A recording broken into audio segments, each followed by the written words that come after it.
Hello and welcome to 60 Minutes or Less, a podcast from Birthday Cake for Breakfast. I'm Andy Hughes and for episode 37 we welcome a noisy man of note and king of 3rd Division indie rock, Andrew Falkous of Mclusky and Future of the Left. Formed in Cardiff in the late 90s, Mclusky released 3 critically acclaimed albums before disbanding in 2005. After some time away, with Falkous taking a sidestep in the intervening years to form Future of the Left, Mclusky reformed proper in 2019 with an updated lineup. In May 2025, Mclusky put out their first new album in 20 years, their 4th overall. The album, The World Is Still Here and So Are We, the font in lowercase, very hip, was released via their new home of Ipecac Recordings. We caught up with a somewhat tired Falkous over Zoom in mid-May after he'd just returned from a run of shows in Europe. As expected, we covered the new Mclusky record, as well as the Jesus Lizard, ear issues, Sting and his tantric sexual adventures, and the pointlessness of a numerical rating. If you like the episode, let us know. Follow us on your favourite streaming platform, follow Birthday Cake for Breakfast on all the socials, tell your friends, co-workers, pets, grandparents. He trails off. Right, on to Andrew Falkous. Enjoy. Hello, so sorry for the delay. Can you hear me all right, by the way? I can hear you all right. You look like you're Oh, about to sing some incredible 80s soft rock number at the I'm, minute. I'm always just about to do that. Just I'm not being weird. Although, I reserve the right to be weird, but my laptop is there and the camera is there, but the screen is well, crap, a bit cracked, and so I'm looking at you on my monitor. I'm not deliberately creating an imagined wall between us. It's not a construct, is what I'm saying. It's a necessity, and you might get a stream of consciousness at me today because I'm so very, very tired. So let's see how we go, and we might step out the paradigm of the normal interview. So I apologize in advance for any incoherence. I mean, I know you've only just come back with Mclusky, but this rock star lifestyle has clearly changed you. Well, the Rockstar lifestyle last night involved getting to. So we played this lovely show in Brussels last night, and we drove to Calais, and we got to the hotel in Calais. Well, Rockstar lifestyle, not so much for me. David Yao got Damien drunk, in a very nice way, it must be said, a very, very sweet way. But we didn't get to the hotel in Calais till about 1:30, and then we had to be up at like 6 to get the Eurotunnel. So I'm a little bit stunned right now. Yeah. But stunned and in a good mood, which is better than stunned and facing a firing squad. So, everybody, yeah, to put it in proper perspective for you. I imagine if David Yao of the 90s had got Damien drunk, it wouldn't have been, you might have missed that ferry perhaps. Spiritually, the David Yao of now is not that different from David Yao of the 90s, I would suggest. I mean, it's not smoothies and self-help posters for David Yao yet. Let's put it that way. Yeah. I don't know if you've seen them in the recent form, but it's half-assed it ain't. That would No, be my way of putting it. we were mildly terrified that he was going to cark it whilst he was being surfed over our heads, screaming deranged. Yeah. We had him on here as well, and it started off where it was just a video of the ceiling for like 10 minutes, and I thought like he might have carked it then as well, but he was just in the kitchen doing something. And then he came back. But yeah, nice guy. He's a lovely man. He really is. It was funny. I did a podcast with him for the Talk House a couple of years ago. Yes. All his stories were like about doing drugs off the hood of cars, and all mine were about correcting people's grammar. It really it really threw into relief the differences. I love the guy to death, and I'm not really into the ostentatious front man. I find it, well, one of the reasons is a bit of a cliche is he completely owned the cliche, or rather he established the parameters of what not giving a shit truly meant, you know? So as a result, no, on one level, nobody measures up to him. He's quite a character, isn't he? Sometimes I think at the expense of what is probably the greatest live band in rock history, because they're all just fantastic musicians. I mean, I have the benefit of having seen them 20 hours ago, so it's kind of fresh in my mind Yeah. how how how brilliant it was. It was lovely to play with them, but of course, going on stage with them, the idea is to try and blow them clean off the stage. That's the plan. Maybe it worked, I don't know, but that was the intention going on the stage. You don't play on a bill with the Jesus Lizard to pay homage to them. You go there to go toe to toe with them and hopefully drive them on to play a better show. I don't know. I can't speak to their motivations. There's your headline. I will not speak to the Jesus Lizard's motivations.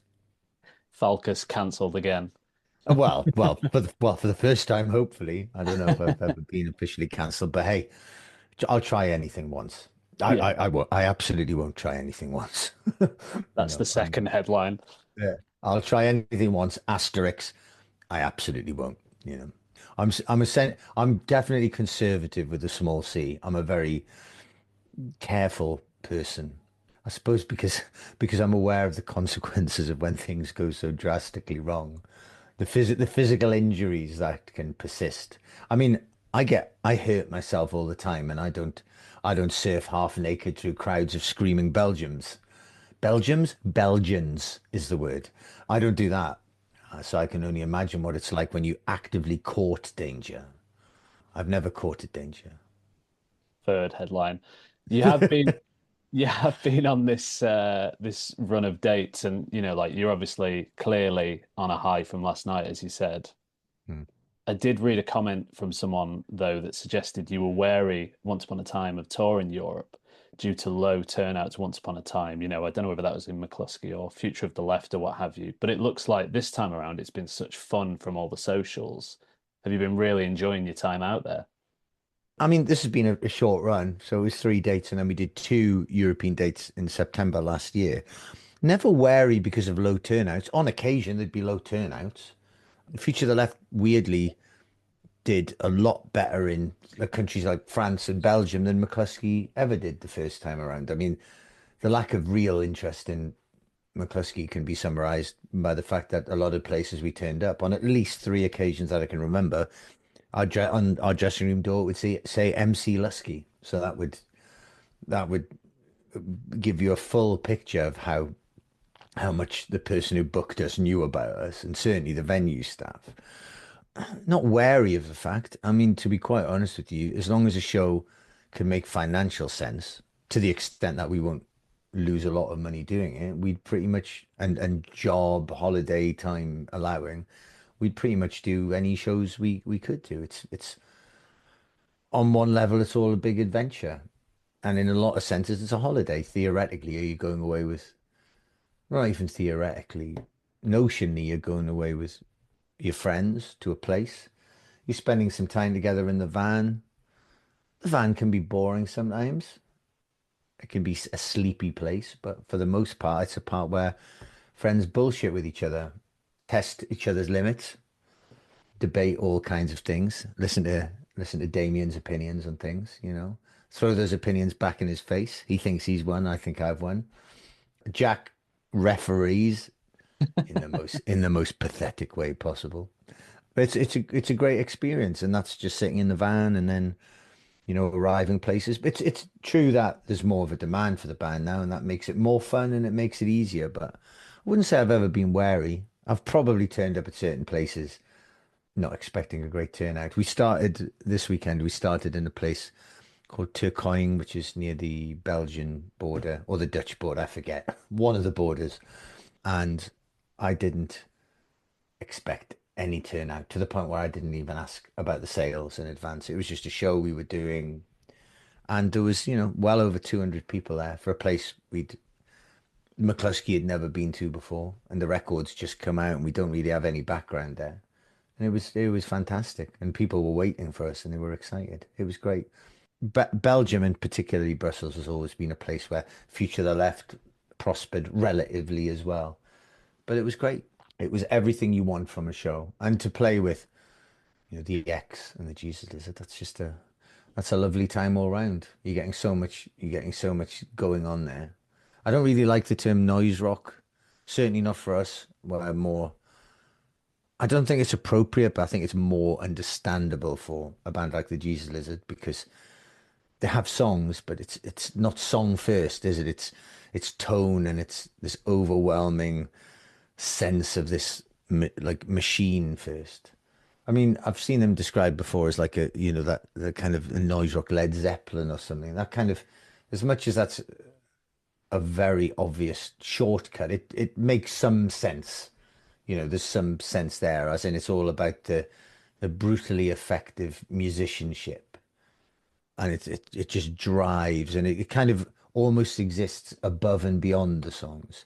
Whereas for us, I think as musicians, we stand our ground at fucking Pepsi, challenge it with anybody.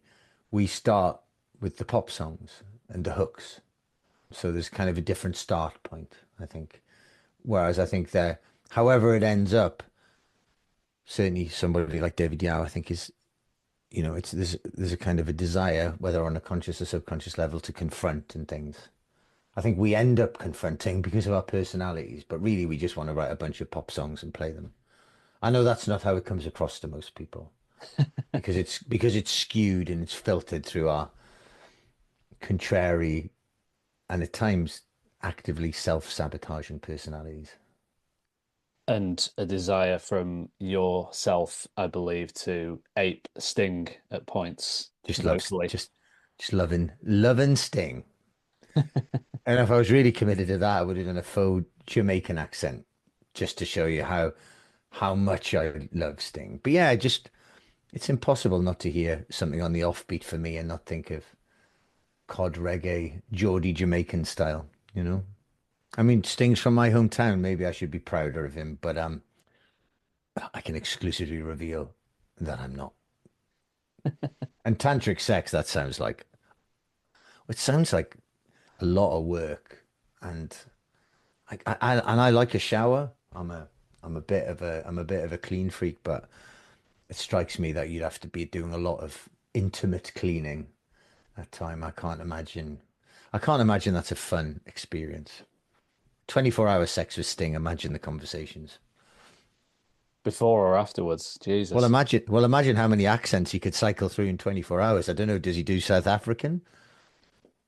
South African, Brummie, the whole range. Maybe he can do France by the different regions, or Italy. You go, oh, are you doing Tuscany there? Sorry, I've been talking to too many Italians. I pronounced Tuscany correctly. That's a real giveaway of an asshole. Show off, proper show off. Yeah, proper show off. Yeah, I'm English. It's Tuscany. It's Tuscany. I like as well. I'm sure you're up to your neck with it with Mclusky and Future of the Left and projects you've had in the past. But if you did want to start a new band, I think Intimate Cleaning is probably up there with, or maybe even a song title. If only knew really the only format of conversation, apart from within the realms of parenting, that I've engaged in the last 6 months, is when anybody says anything. I'm just picking band names out of it at any time and saying, oh, I saw them in the Bull and Gate in 2004, or I remember their early shows at Ozfest. It's a shame they didn't do it. But where would intimate cleaning sound like a Jane's Addiction support band, or intimate cleaning, and they would have, maybe that would be a Tool side project, perhaps intimate cleaning. I don't know. You, Lots of polyrhythms, mate. Lots of polyrhythms. yeah, on these shows and like the shows last year that you were talking about, you've been sporting a big pair of headphones of late for, A big pair of headphones. a Yeah, big pair ear of defenders. headphones. A Sorry, ear big old defenders, pair yeah. of ear defenders. Yeah. Yeah. And, that's health related, as fans of the band would know. But was that ever a prediction on the cards, when you were starting out? Were you always someone who was like practice rooms and shows, not thinking about that sort of thing, ear protection? Is that just something that unfortunately came out of nowhere? Well, no, I mean, during Mclusky, the initial run, not really. Although I did always have a basic. common sense human policy. If something was too loud, I'd turn it down or I'd move away from it, particularly if I was watching other bands. Less so when I was on stage myself, obviously, because if you move a long way away from your amp, I mean, your guitar will probably become unplugged. But even though we were definitely loud bands, and there's a certain threshold of volume which needs to be reached in order for the music to become physical enough, whether that's the kick drum in the chest or, those exciting higher frequencies which just excite people even if they're not quite sure why. Volume was never the point. And in fact, on a couple of occasions, whether it was with Mclusky or Future the Left, as the sound engineer went, "Oh yeah, it was so loud tonight. People were saying it's so loud." I'm like, "Listen, that's not the point. It has to be loud enough to be a physical experience, but not so loud that it's obnoxious." Some music needs that, I think. Our music definitely needs some heft, some volume, but it doesn't need to make you feel sick. That's not the point. So for me, I only really started wearing plugs properly from about 29 or 30, so 20 years ago now. And I wore them 95% of the time, more so than anybody, and more so than any other musician I know. But it's still, it still happened. And frankly, on not as many shows as some people who play, but there's no such thing as fair. And when a health complaint, whether it's something like that or whether it's something like cancer because of smoking, or people who have never smoked who develop that, there's no straight line of cause and effect. It simply is what it is. And when something like that happens, you allowed to have your little period of being really down about it, being, dare I say, emotional about it. But then if something's important enough to you, and it is a condition which gets better in some ways because partly your brain adjusts to it, blanks it out a little bit. And I had also had hyperacusis, which is more a reaction to sound. So whenever I'd hear any sound for about 4 months afterwards, there'd be a layer of. So there's the tinnitus itself, which isn't that bad. It was more being surrounded by this constant fuzz. I couldn't be in a room with running water. That was like really painful. And when you're so in love with music, when music is, apart from my daughter, the magic in my life, it was like a full on. I mean, I've just been in France, but it was a full on existential crisis, as you can imagine, as well as a financial crisis. I mean, I was faced having cancelled the shows and with having no income, and I don't have savings or a pension or anything, and I'm not asking for sympathy for that. It's the life I chose, but it was terrifying in a lot of ways. And as a result, it felt like a major health problem. It didn't threaten my life in an immediate way, but it threatened my whole existence. But eventually it dampened a little bit, or certainly enough. I tried different ways to get through it. They didn't quite work, and I was terrified. I mean, I got back in a room trying to work it out in within about 3 months. That was too early. But then I eventually, partly through time, partly through healing enough, and partly through finding processes, I managed to at least have a solution now. But like with any recovery, it hasn't been a linear experience. I thought I had it kind of tagged, and then last June I had a bit of a setback. The American tour pretty much went off without a hitch for me. A, it was one of the best times of my life. B, my ears certainly didn't seem to be affected with the setup I had, which is in-ear monitors under ear defenders. But then we did a rehearsal just before some of the recording we did for the album, where we recorded three of the songs. We recorded People, Person, and Cops and Coppers and The Competent Horse Thief. And when we were doing that session, I was just in torment, basically. It was really bad. But then it seemed to, without again there being a through line, it seemed to die down a little bit. I've had a couple of flare-ups which don't seem to be directly connected to anything else. I have a lot of other stuff going on. It's not just related to, say, hearing loss and that kind of tinnitus. I have disc issues in my neck and my back, and I'm also just a fucking idiot. So, and things like lack of sleep or stress can, if I mean, there is undoubtedly a psychological element to it too. But if you want to do something enough and you're given the opportunity, you find a way to do it. I mean, obviously, I've just talked about it for 4 minutes, but I don't want to make it part of the narrative of it, because I think by talking about it too much, you almost give it too much power. It's definitely there, but it's hopefully it's just a weird little a weird little chapter, another obstacle for the a protagonist to overcome before eventually being crowned king of third division indie rock. I think it's interesting you say about, you can wallow in it, but then you have to kind of go forward and press on. Yeah, I when you mean, can, yeah, that's not to say that for some people it isn't a permanently debilitating thing. of course. Yeah, for some people it just isn't. There's the privilege of recovery isn't afforded to everybody, but in my case, I was able to find a way. Or maybe that's just because I'm much more desperate than most people. I don't know. I've got nothing else. So. With the America tour, am I right in thinking that those expensive visas were kind of flushed down the toilet in a sense because of the ear issues? Yeah, yeah, I lost thousands and thousands of pounds. So How does that all feel when, you're not only having to deal with this pain that, is such an issue, but the fact that you've got these eye-watering issues that have come up with the visas and such, that must be such a yeah, it was feeling that listen, it was absolutely awful. And I think in any situation like that, you give yourself some time to be upset and to grieve it, and then you move on with it. And if you don't, if you get caught up in it, I mean, I'm very lucky in that I don't have clinical depression. If I'm sad, it's because something bad has happened. Some people aren't so lucky. So yeah, you just, like I say, you just find a way around it, or you don't. And if you don't, you just haven't found a way around it. In life, if something isn't some kind of terminal diagnosis or something which cripples you, then problems are things to be overcome. And if they're not overcome, to find something else to do, to find something else to do with your time. I don't know what I'd done. Maybe got into, maybe I would have become a potter. I don't know. Seems a bit, I don't know. I'm not very good with mess. The idea of washing my hands every 7 minutes, I'd find distinctly unappealing. Cleaning under your nails all the time. I'm hardly Jerry Seinfeld, but that wouldn't be my idea of a good time.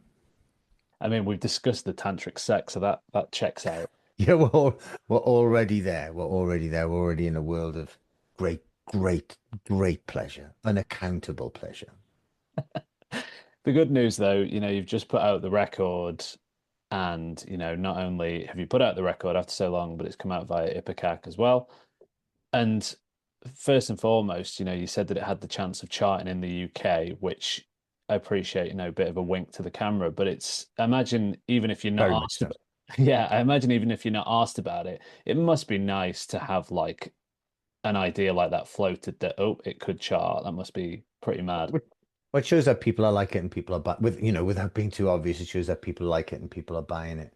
The thing is, it's weird. You take positions in your life sometimes because you have never got a possibility of having that tested. For example, it's like fidelity or just general loyalty. It's all very well to say that, for example, you'd never cheat on somebody, but what happens when somebody who's very attractive comes onto you? Like, then what happens? That's when we find out about your principles. Oh, you're a feminist, are you? Let's see how you treat women, you know? This is the way, increasingly, I think. I'm a less cynical person than I used to be, definitely. But one thing I'm very aware of with people is how they label themselves and how quickly they are to label themselves.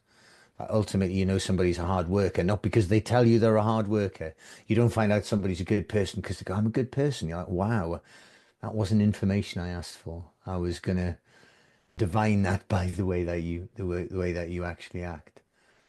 I think you can apply that to just almost anything. However, it's important not to become too cynical and to take things at face value, but still, have the perspective which comes from having lived a life, I suppose. I'm not sure where I'm going with that point, but I feel it was very, very intelligent on some level. Don't worry, we'll edit that out. But Excellent, thank you. but no, it's like when because the charts aren't what they used to be, certainly, but like when Mogwai were up there, that was, Mm, pretty special. And it is always great seeing bands who, sure. you don't expect, or like, Elton John reissues or whatever. Well, this is the thing, isn't it? It represents something more than the band. Yeah. It represents something about I don't want to go as far as a subculture of people, but certainly it represents something to people which goes beyond that particular band. It says our music has this constituency which can push into this mainstream and maybe not be that mainstream, but speak to it in some way. And it also says, I think, on a fundamental level, you're not alone, which I think is a nice thing to hear when you're gasping into the void of popular culture. But it's nice. I don't like using words like vindication because I think that seems a bit, I don't know, desperate. You don't need vindication. And you can't spend your whole life decrying these things and suddenly get excited about them when they work out for you. But it's on one very small level, it's nice. But ultimately, in the same way that when people say they really love the record, that's a really lovely thing to hear. And on some levels, it proves to yourself that you haven't gone mad. But on another level, I knew the record was good before they said that. Trying to communicate that without either sounding mad or arrogant is quite the mission. But I kind of hope to do that. I kind of had some realizations during lockdown. Well, I think I had a lot of realizations during lockdown, as I'm sure everybody else did. But for me, I realized that I hadn't quite got it right in the sense that I really like musicians, with the exception of the Sex Pests. But I like the kind of childlike quality that most musicians have. I love being in love with the world or being in love with creation. I think most of the music I could do without most of the music they make. But then again, that's where their magic is. Even a lot of those bands I've spent a lot of time, doing bits about. Those bands create, magic or become magic for other people as well. And that element's cool. And I really like to be adjacent to that without necessarily having to listen to those bands. I Yeah. miss the company. I miss the company of musicians. They're funny, crazy kids, people who are wide-eyed and in wonder at the world. And what kind of runs alongside that as well is it's all very well, and this is very much a note to self. It's all very well being able to state the things that you stand against, but it's more difficult to state the things that you're for without sounding like a total cheeseball. I'm not sure I'm very good at articulating that, even though I am good at. I know deep down what the music is. It's not just flailing anymore. Certainly, that's all it is. Although that is certainly part of it. I mean, everybody thinks they're better on a fundamental level because they live within their own value systems. I do like, you saying that about the articulation. I did like the press releases for the record. They always chuck a load of waffle in, but yours has stuff like work it out yourself, impenetrable inside joke for the band. And I really like that sort of, explaining the song titles and meanings and such. There's no getting around the fact that it's the first record in 20 years and such. How do you guys feel about getting back on that treadmill of videos, band photos, and the like? It seems like still like autofocus on the Prime Directive is pretty gnarly and very like it feels like. Is it still kind of cool being able to do that sort of thing and have a bit Well, of control? yeah, that stuff wasn't cool in the past, in the sense that it was just something you had to do, and I can definitely say that I'm more comfortable in my own skin now, for all the reasons. I just am. I was still finding out who I was back then, or maybe I wasn't quite to who I am back then. I'm not entirely sure. I think I'm basically the same person I was then, but I'm deliberately that person now, as opposed to accidentally. That sounds a bit waffly, but I know exactly what I mean by that. I've always been a person who I think was essentially polite and strives to treat people correctly, but now I make a point of it as opposed to it just being a side effect of the way you go about your day. You want to make a good impression with people now. It's something you can say and something you can say to yourself. And by that I mean on a personal level, at venues, with people, with other bands, whatever. That is again, but you can wear that too heavily. It's best to it's best to just try and be yourself. But it's been a delight so far. Taking the photos since Damien's done them. That stuff's easy because it's done at our own pace. The videos, just so lucky for Remy to have got involved with that. Frankly, a budget so relatively low. It's ridiculous. I won't even share it with you because you wouldn't believe me. But it's probably about a tenth of what you would think it was from looking at those videos. I mean, we've said it to ourselves a million times. We're not a band who warrants or deserves videos that look that good. It's really funny to see, especially with something like, I guess, autofocus. It just looks like this huge budget video, and it's not. I did assume that because it's got that almost Mad Max feel to it, Mm, and it looks, explosive, and it doesn't look, mm, the cameras are fantastic. And then I saw in the behind the scenes photos that those were actual cars, that was actual stacks, behind you were actually there. mm, So that's pretty impressive, the like you say, the person you got into work with it. So it must be mm. quite a thrill to be able to do that on the budget you have. It has, and it's for the most part, it's a pleasure. Like I say, the guy Remy doing it, the guy's a genius as far as I'm concerned. So it's resourcefulness, and again, a lot of it is the eye, a lot of it is the perspective, but as so often, great producers, great engineers, musical, great video directors, all these people, the really successful ones, at least in my experience or anecdotally as told to me, they're not just technicians of the craft, they're psychologists as well. I mean, when we were doing the first video, which was for Way of the Exploding Dickhead, because basically I said, listen, when I did speak to Remy, and he was in a band who's called Father Aboon, who supported Mclusky in like 2003 or something. So we'd known each other, but in another lifetime. I mean, our cells have regenerated, what, 47 times over or something. Originally, he was like, oh, I said, I don't want to be in the videos and we don't want any performance videos. Like, it's just not. And we definitely don't want a video with somebody running in slow motion.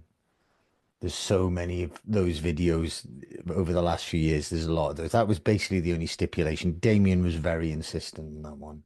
So he said at first, oh, well, for the first video, you just come to London the day after they were doing the main shoot and we'll kind of just shoot you in a mirror or something. So at least there is a presence of you in the video. So there is some connection to the band as opposed to just a film based on a song. But when I got there, he had me dressed up, sat on an exercise bike, singing into the thing, and I I can sell a song live. I'm comfortable on stage. It's my stage. I'm not a super confident person physically out and about in the world. If you saw me in the pub, I'm not gonna own the bar, you know. But on stage is my stage. That's the way I feel about it. I'm genuinely competitive about it. But I'm not a person who's ever felt I can sell a thing in this kind of format. I can do a funny interview, but I'm not a perform to the camera. Some frontmen, even some frontmen who aren't that good on an actual physical stage, are great at selling that thing. I didn't feel I was that person, but I've really enjoyed doing the videos. I felt comfortable. I mean, getting me to dress up in those succession of stupid ways, including particularly wearing a suit. I mean, weddings and funerals, that's it. Yeah, I'm not a suit guy, but I really enjoyed the process.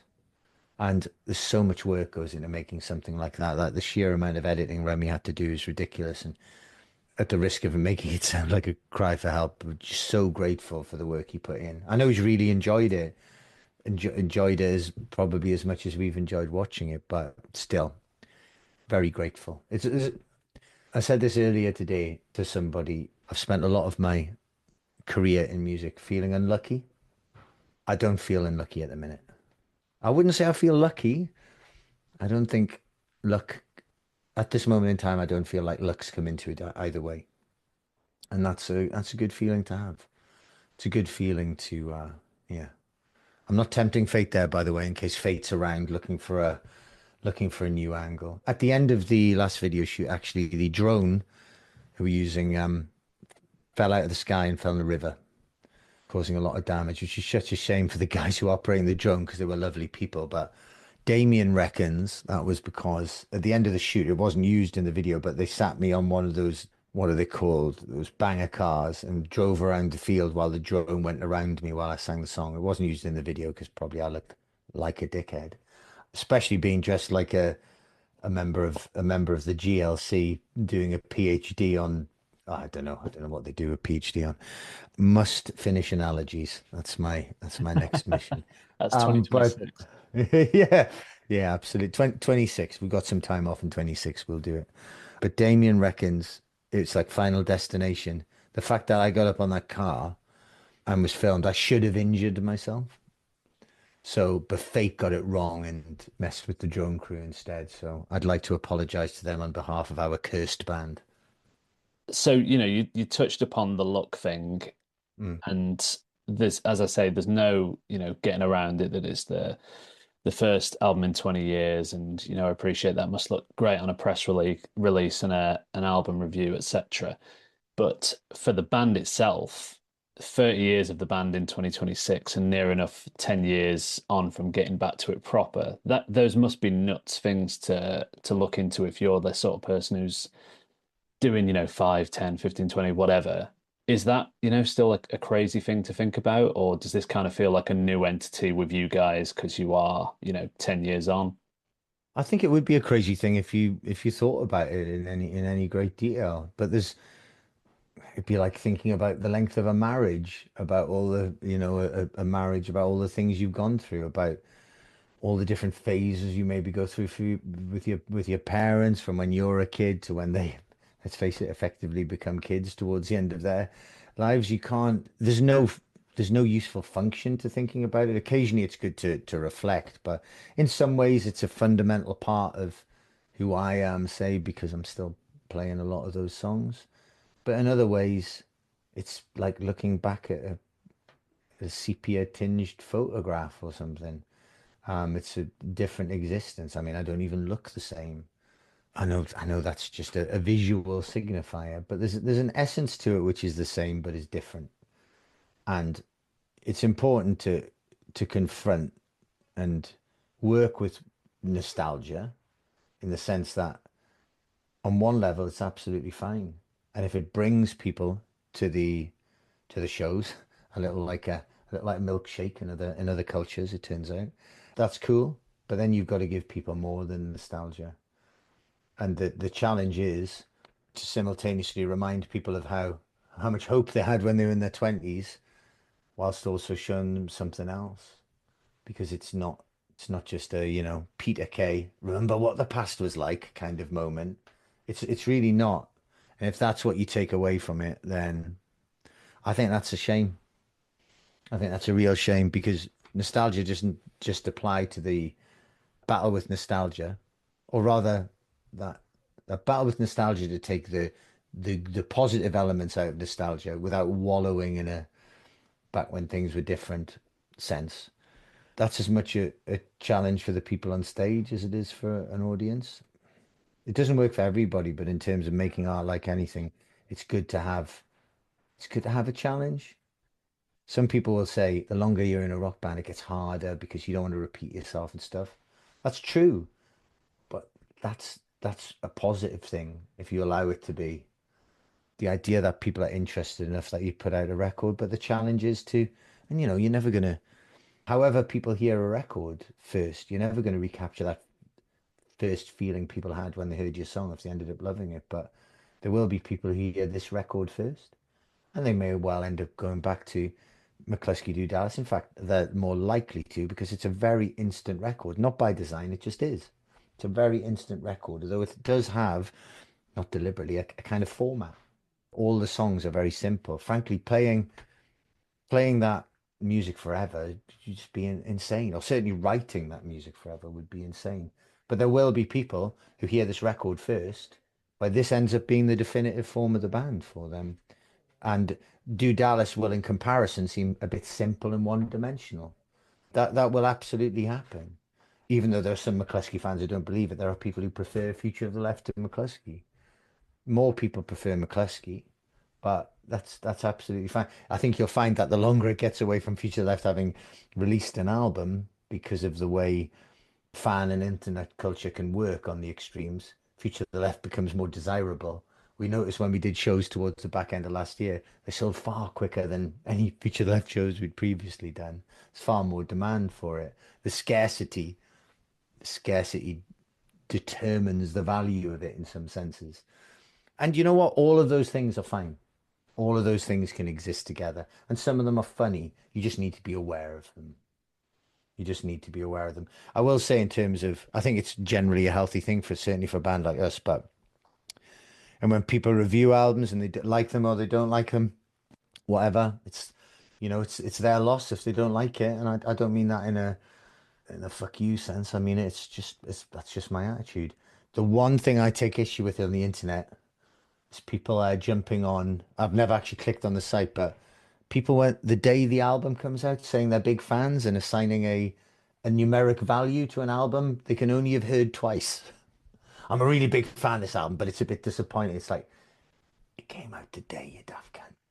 Like, but ultimately, I love the record, but we're not going to know how good it is for 5 or 10 years.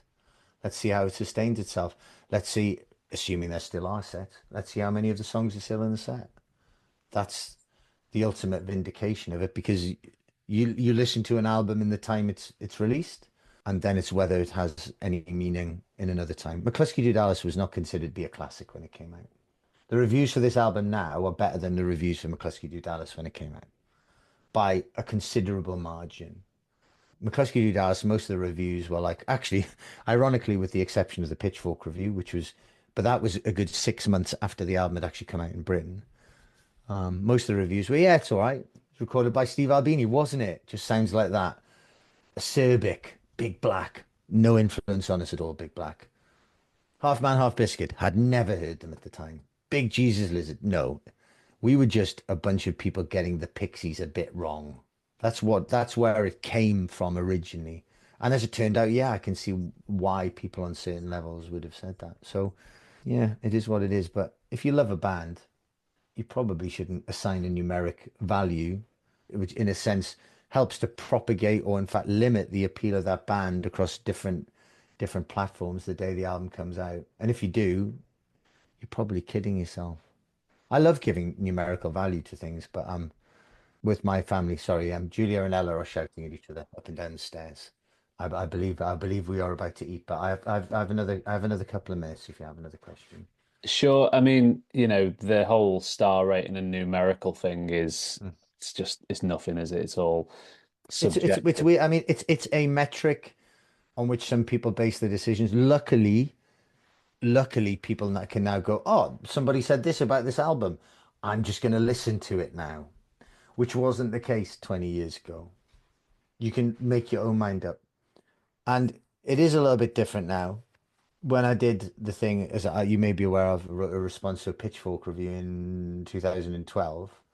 The reason that was such an important thing to do, and frankly, it was pretty much the only promotion our album got, was my response, was because that review came out way before anything else.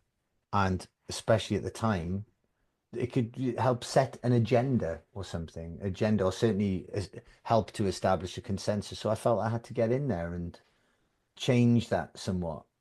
Whereas now, nothing's powerful enough to do that. And I mean, we couldn't have asked for the response to be more positive, really.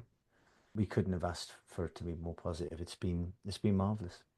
Some of the people we care about or we talk to, the kind of people who would tell us if it didn't work for them, we can tell how much they like it by how many times they've listened to it. It's as simple as that. Or they're pretending really hard, in which case they must really love us if they pretend to put that much effort into pretending. Which must be nice. It's really nice for people to be so worried about your mental health that they pretend to like your record so hard. That shows a real commitment and genuine love or fear. And let's face it, those two things are interchangeable. As he goes down for his tea. That's Absolutely. that's really great. I mean, I don't want to keep you from your tea, so I'm happy to leave it there, Andrew. But yeah, thank you very much. An absolute pleasure, honestly. Yeah, it's been great to chat to you, and appreciate the record coming out. Must be a great boon.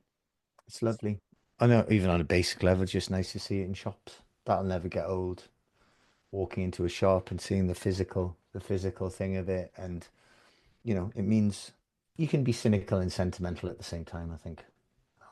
I don't want to, create a portmanteau combining those two words, but I'll leave that to the comments section. You've always make people feel like they're involved on some interactive level.